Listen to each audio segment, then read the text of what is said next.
In my first draft of this address, I had the mindset of making it so personal, so engaging, and so universal that I made it as general as I could. However, I realized that this would be the worst way for me to send my message across.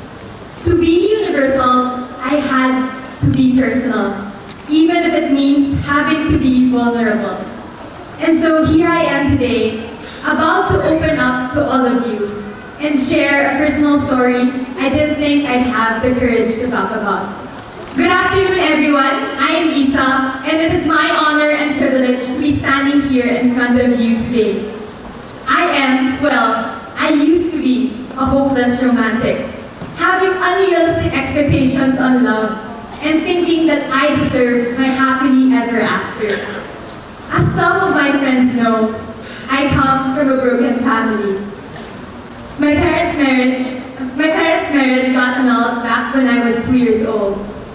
And most of my childhood memories include packing my schoolwork and clothes to spend the weekend at my mom's and going back to my dad's house on the Sunday night. Growing up was quite challenging, for lack of a better term.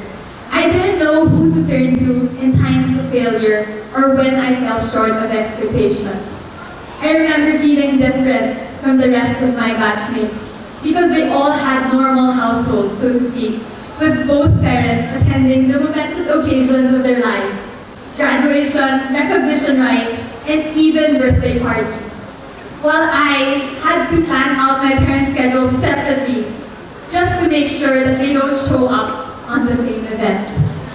And the usual questions at the back of a very confused, heartbroken 8-year-old Lisa's mind were, bakit kailangan ganito? Bakit napakahirap magmahal? And as I entered UP, I found my home away from home. The past few years we've spent here were difficult. They were filled with random 5 to 10 minute breakdowns at 12 midnight. 5 to 10 minutes only because we then had to go back to studying for an exam, preparing for another case presentation, or even finishing work for our day job. May sense po ba itong ginagawa ko? We asked ourselves as we struggled to make sense of controlled premium during the exam. Kaya pa ba? We even questioned our limits as we drank another cup of coffee, trying to stay awake for another all-nighter.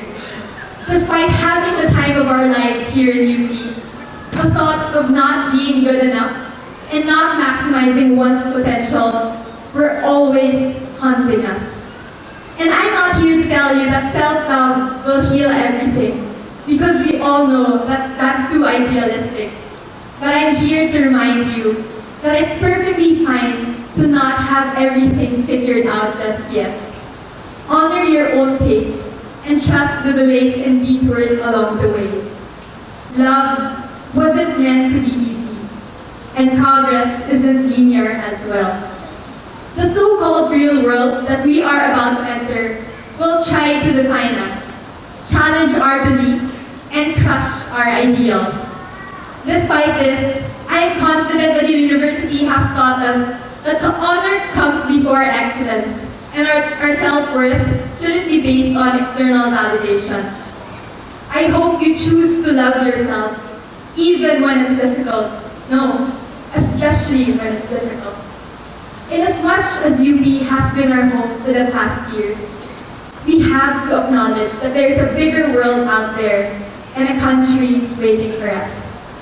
During one of the Saturday sessions of Islab, an organization we started that aims to bridge the opportunity gap in the public school sector, I remember JM, the class president, telling me about how much he wanted to lift his family out of poverty.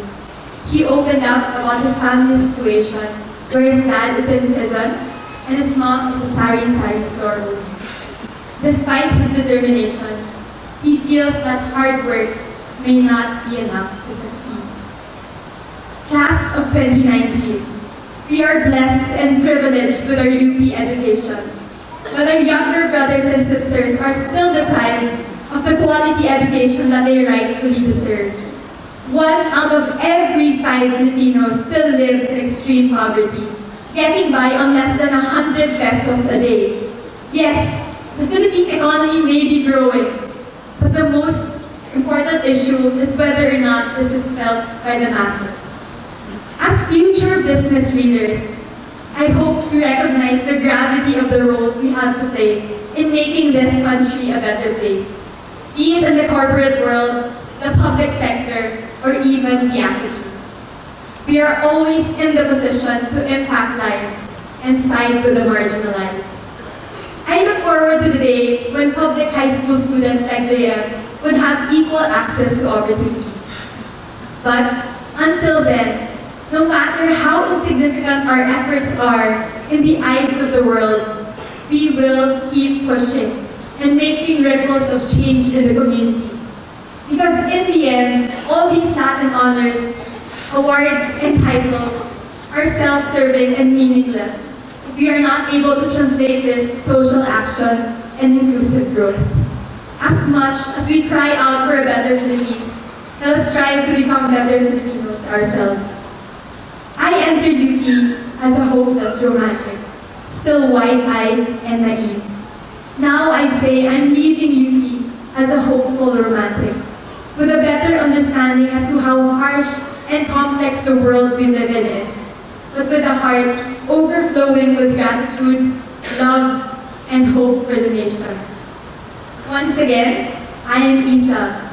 I come from a broken yet happy family.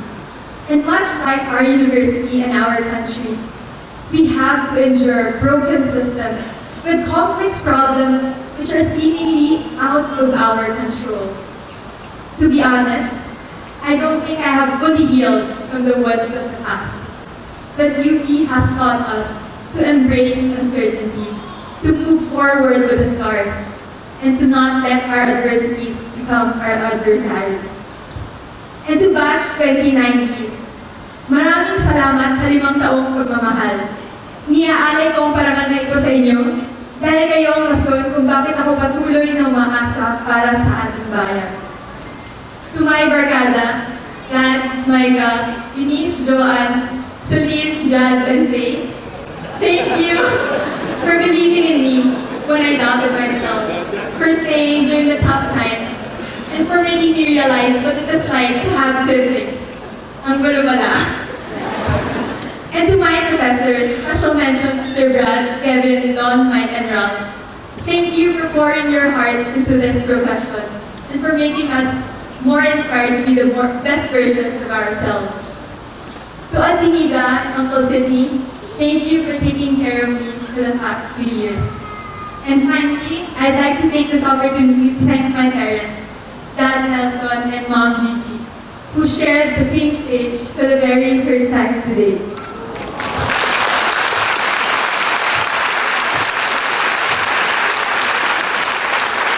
Thank you for making my childhood dream come true. The Lord knows how long I've waited for this moment to see you both on my graduation day. We know that we might not have the ideal family setting, but I wouldn't have it any other way. Thank you and I love you.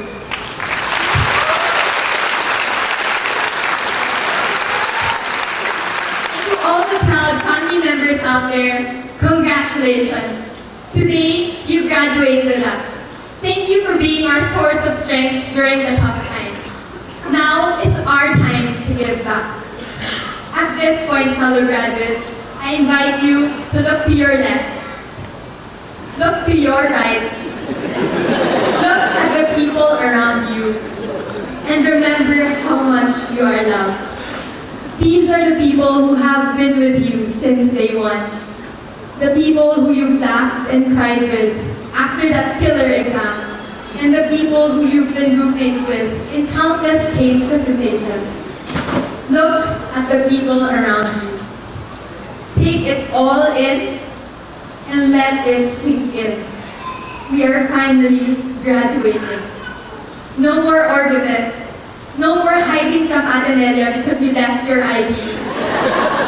No more grandpa.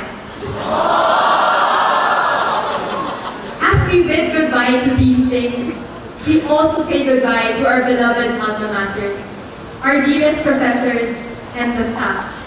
Thank you for making our stay here the best years of our lives. And as we sing our hearts out to UP naming mahal, we are reminded of who we are with this blue ribbon. We are, and we will always be,